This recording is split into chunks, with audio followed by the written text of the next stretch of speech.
Well, what's happening, gang? Went on a little trip yesterday, and there's a whole bunch of somethings in here, but it's all supposed to be just one thing. I was a little bit taken aback by it, but that's another story. I thought I was dropping off something complete and getting back something complete. Apparently there was some a lack in communication, but at any rate, I give you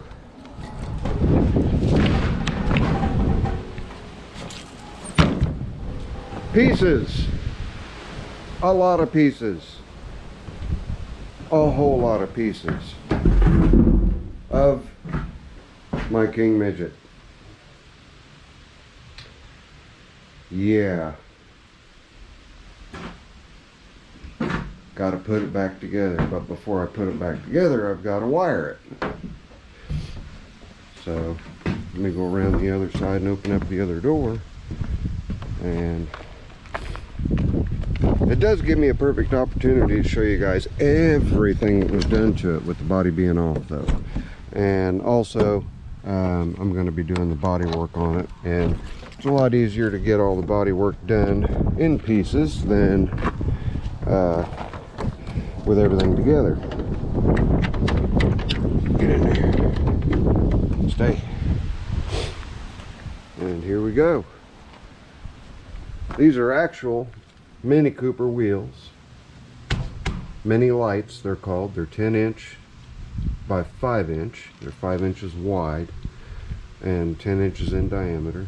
That was going from those little skinny guys to these big fat meats. You can see the drivetrain, new pulley, rebuilt gearbox. You can see the Vanguard is now in it. Gas tank's been relocated. It was running this way, now it's right here. All the goodies are on the other side. Whoa!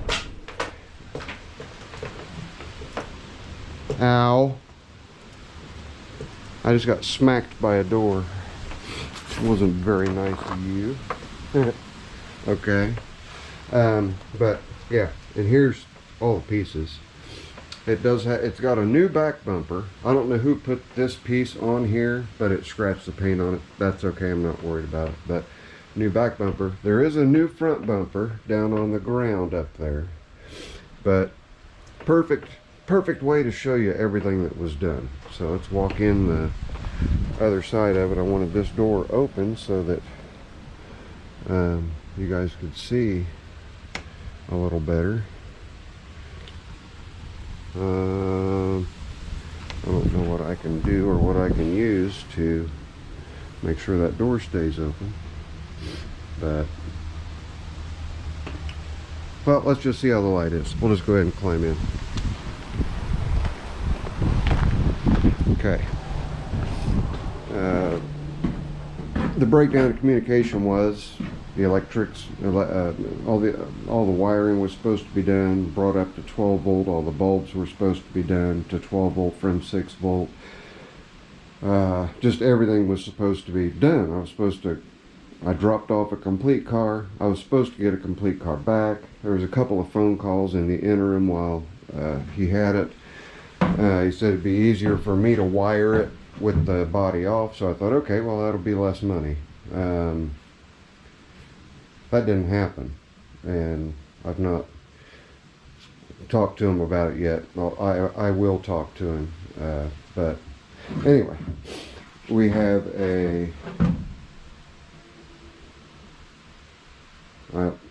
drawing a blank on the name of those drive systems. Torque converter. We have a torque converter here. It's a big heavy-duty torque converter capable of 30 horsepower.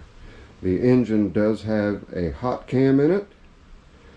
It has had some head work done, has had some other work done, and it is putting out now in the 22 to 24 horsepower range from 18.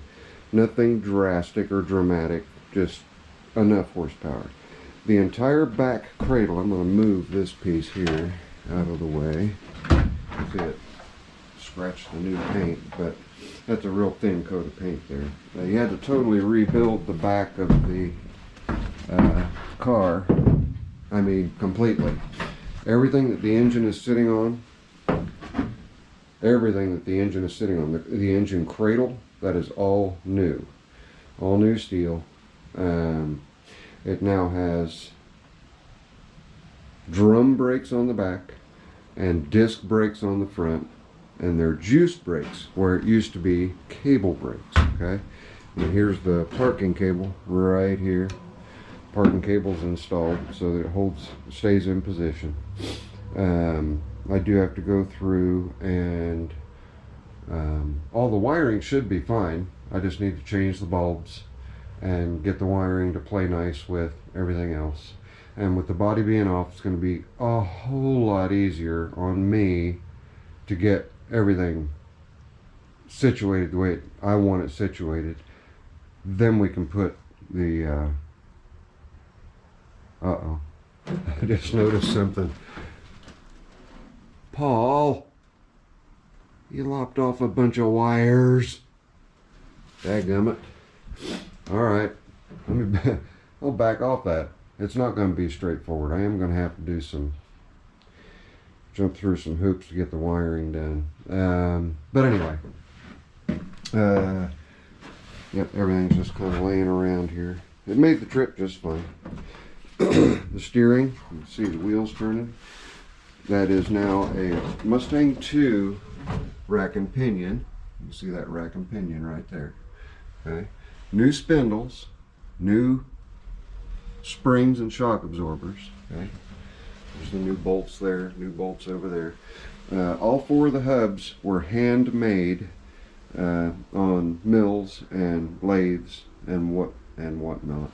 You see we've got our caliper here, we've got another caliper over there. Back brakes are going to need adjusted out, and then that little guy right there is where my brake lights will connect, my wires for the brake lights. And as soon as it senses pressure from stepping on the brake pedal, which is no longer a cable brake pedal, it is now a full-on master cylinder, that pressure will go through the wiring and make the brake light come on. Now there's only one brake light currently. I am going to go to 2 brake lights. Then we've got the headlights that need to go to 12 volt. I'm probably going to go LED with all of the lights on it. Just because, why not, right? It's this far down. I can take all winter and go through it and take care of making everything the way I want it. I have a little bit of rebuilding to do on the bottom lip of the front of the hood, which is common. You got to figure this thing's almost, well, it actually is 70 years old. It's titled as a 55, but we discovered while the work was being done that the cradle that this had on it was an early 50s cradle. It was not a 55 cradle. It was more like a 50 or 51. So I don't know if I'll be able to get it titled with the correct year, if I can even find out what the correct year is. But we can see here, nice tight steering. The Crosley gearbox that was in it before, kind of anemic and loosey-goosey and all over the place. We will get out and play in it. I can't reach the choke right now with everything that's sitting in here to start it for you, but it does start and run. I can just crank the key over, but it won't start. But it has a new key switch here. The old key switch is hanging out down there, as well as the push button not being connected to anything. So and I'm also going to go with a GPS speedometer on it, a small one, as small a one as I can find, as well as a tachometer. It'll get a power mirror box for the wiper. I am excited about it.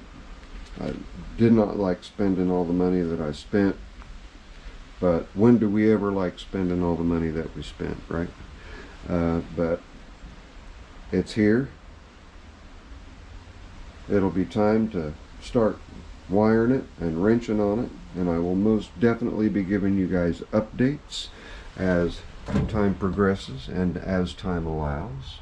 It came back, I guess, about the perfect time, and at the end of the season where I'm not near as busy, so I'll be able to put time into it. Yeah, pretty nifty. Great engineering. I can't fault Paul for his knowledge and abilities and everything that he's done. He's got a really nice car that it was in primer when I went, and it didn't have a front end on it, and went back this time and it was almost complete. He's down to the wire and got it running and everything. It's got a Hypo 289 in it, or a 302, I'm not sure which, one of the two. Beautiful, beautiful car. It was a Falcon that he made look like a Comet, if that makes sense. Falcon had horizontal headlights, Comet had horizontal headlights, Falcon had vertical 4 headlights, something like that. But at any rate, the top pan that goes on here, the wood, the top piece of wood, where's that at? I think it's right here. Yeah, it's right here. This will get remade because it has a hole through the glass. You see that hole in the center? That's because the gas tank used to be right there. So the cover that goes over top of this will have it'll be a new cover with a gas door to access that. And I am going to do my level best to make sure that I can lift the back cover so that I don't have to jump through hoops to check the oil and add oil to it. But this is a low hour 506 hour engine, and it's going to start clocking up actual miles. Let's see, let's go around, see if we can't get a hold of that choke lever, and we'll go ahead and start it. You guys can hear it. It sounds really good. Nice lopey sound to it. Let's get over here. One-wheel drive, just single, just this side. There are a couple of King Midgets out there, a few King Midgets out there, as a matter of fact, that are two-wheel drive. One of Paul's actually has a Volkswagen Beetle transmission with a 35 horsepower Briggs mated up to it. And another gent in the club, Tony, has one that has a really interesting independent rear suspension set up on it, and a ton of engineering went into getting his set up the way that it is. Now my engine is mounted this way. Paul's is mounted this way, so it goes right into the transaxle, the Volkswagen transaxle. And then Tony's is a lot different, but the engine is still mounted the other way. This one's transverse, or no, this one's not transverse, this one's inline. Those two engines are mounted transverse. But let's see if we can't get a hold of that choke lever, or choke knob. Give me just a second, let me clamp you guys somewhere. There, stay right there and just look at the key for a minute. Pull stuff out of here. And while I've got the body off, I'm going to do the body work and get the paint, hopefully get the paint done. No guarantee I'll get the paint done, but that's my hopes. Just all depends on the weather, I guess. It's kind of hard to paint in the winter time. You know what I mean? I'm going to set this somewhere where it won't get broken.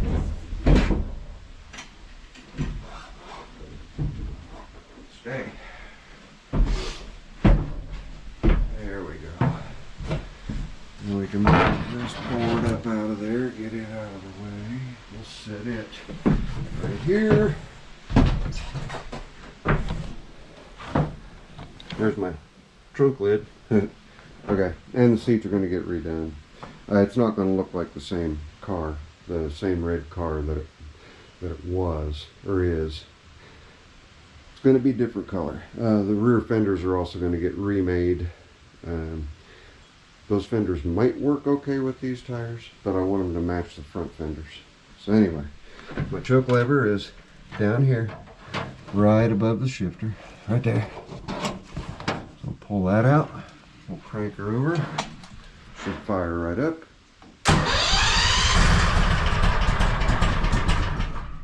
Let's give it again.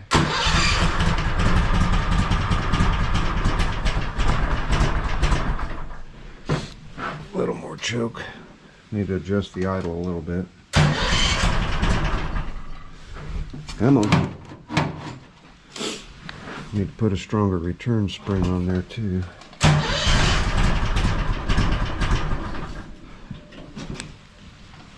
Give me a second.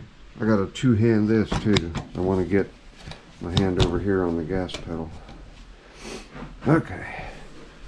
Choke out. Let's close the choke.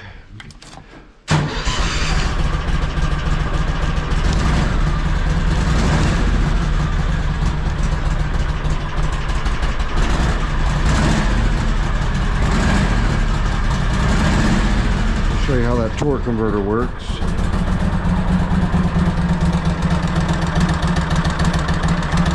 The more throttle you give it, the higher up on the back pulley the belt rides up.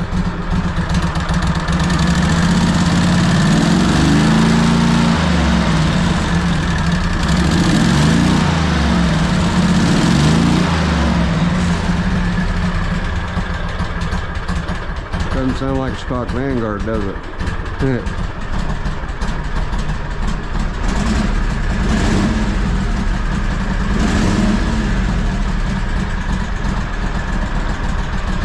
Sounds really good. I dig that.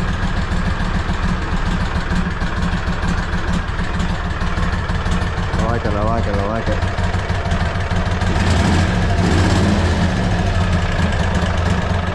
Sorry.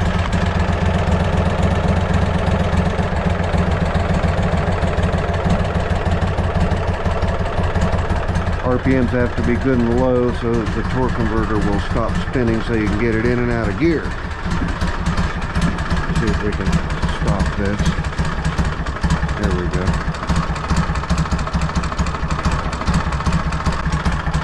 Nice little lope to it, doesn't it? And it's nice and quiet. I like it quiet. Yes, sir. I dig it, I dig it, I dig it. I just want to sit here and just listen to it, let it run. Okay, that's enough of that. I can listen to it run all I want. And the rear hanger originally had, the engine cradle, originally had two springs here and here, and then two on the other side, just like it, that acted as a suspension. That was it. Now it has big, heavy-duty motorcycle shocks, like what would be on an earlier Goldwing. So nice, good suspension in the back, new suspension in the front, and all kinds of lovely new bits and bobs. I do have a vacuum pull-off here in the event that I need to add a fuel pump. I can use a pulse fuel pump from Briggs & Stratton or McCooney or whomever, or if it comes to it I can install a low pressure electric if I need it, but I don't think we're going to have any problem. The gas tank is not higher than the carburetor. It's about halfway, but there's very little gas in it, and it's pulling the gas without any problem at all. You look on this side. It's got the fuel pump. All right, yep, so we don't need to worry about that. We're in good shape as far as that goes. Let's see, what else can I tell you about it? Well, you can see all the brake lines and the shiny drums. New chain, new sprockets. There. And it is a new sprocket on here, because the old sprocket and rear drum is still attached to the original wheel. That's the original sprocket, and this inside here was a brake drum.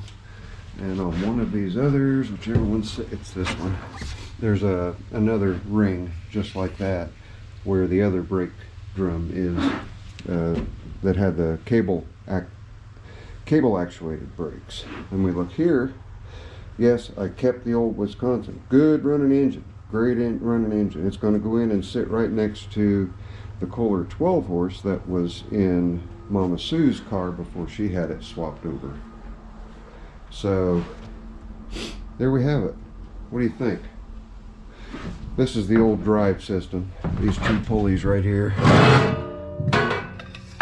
You had these two pulleys mounted to a shaft that ran in line with those two pulleys on the engine. And one of these is a centripetal, one is a centrifugal. So when one would engage, the other would disengage to give you two speeds. Pretty neat, huh? And here's a better look at the little adjuster, the points adjuster. It's just like a distributor. You're setting your timing with that. But good running little engine. All right, I've been going on for almost 22 minutes. The car is back home. You guys will get to watch the transformation. Some of this stuff's going to be boring, so I will just do the work, bring in, show you what I did, like the wiring and stuff like that. If you're not happy with that, you can let me know in the comments right now that you want to see the wiring, and I'll turn the camera on and we'll have some really long, boring videos about wiring. Wiring a car front to back. Now this car originally came with these parking lights up here and the turn signals, and then on the back fender right there is the only brake light. It was on the left side and got a little window in the back side of it that on the bottom of it to shine on the license plate. And there's a little light right there, which is a newer light, and it is the turn signal for the left, and then on this fender just the turn signal for the right.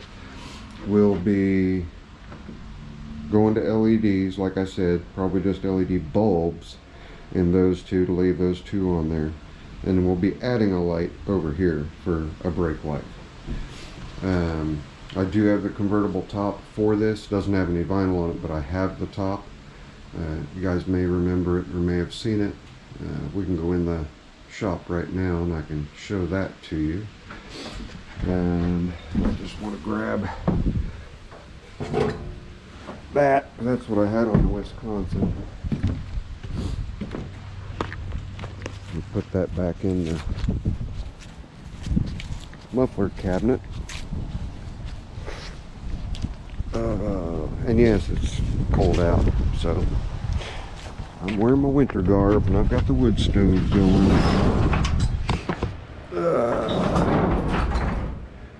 There we go. Okay. If we look, here, you guys got to look up. There's a metal frame right there, and it goes across over to that other side. You see it right there? That's the convertible top for the Model 2 King Midget. Let's see here. I feel the heat coming off that. It's windy out, so I've had some issues with backdrafts filling this place with smoke. And I was going to say something else about this. Oh, the other taillight. I have to get the housing, but I have a housing somewhere. I just need to find it. I know I have it. But one side is going to get that lens. How cool is that? Isn't that neat? Got that on a pick. I'd like to find another one, put another one on the left side. That way I've got a matching pair. So I may go ahead and look for those. But yeah, there we go. The King Midget is back. Shop's looking barren because everything's pulled outside right now. The King Midget scooter is gone. It's back over at Paul's. I got it where it was running good. Something else that we do have coming up will be installing a snow cab on the Sunstar. And I think I'm just going to keep the blade on the 20 horse Magnum Sunstar for this winter. And mount the snow cab to that, if I can do it without drilling holes into it, that is. And try to make some brackets for the back. But at any rate, I guess this is your friendly neighborhood Zippo. Thank you guys for hanging out with me for almost a half an hour's worth of yammering about the King Midget being back home. I promise you, I'll see you when I see you. Later. I'm out of here.